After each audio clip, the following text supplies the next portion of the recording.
Hi, Sophia. I'm going to do the best I can to explain number 4 and 6 to you. So I wrote out problem number 4, and one thing Miss Cho and I always do is to put a line down the middle so that we can remember whatever we do to one side, we have to do to the other. And this breaks up the sides. So I want to get all of the A's on one side and all of the numbers on the other side. So I'm going to start by moving this negative 5A. I'm going to get rid of it. So I need to do the opposite and add 5A. And that cancels itself out. I'm just left with 5 on that side. Whatever I do to one side, I have to do to the other. So I'm going to add 5A over here. And now I end up with 6A plus 5 equals 5. So now I need to move the number from the left side to the right side. So the opposite of plus 5 is minus 5.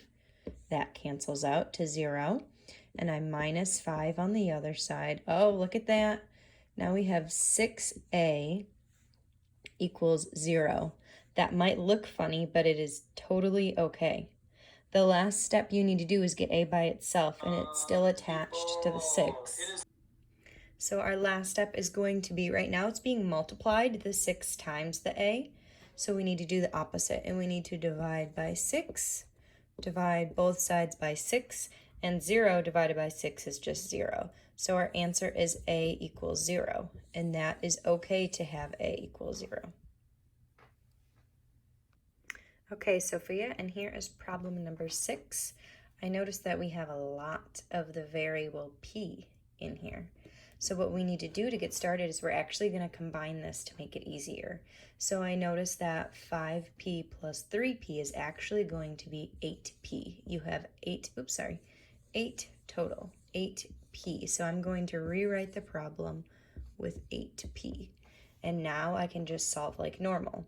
So I want to get all of the variables on one side and all of the numbers on the other. So I'm going to start by moving this 1p over to this side. So I'm going to do subtract p from there, subtract p. Now we have negative 1 equals 7p minus 8.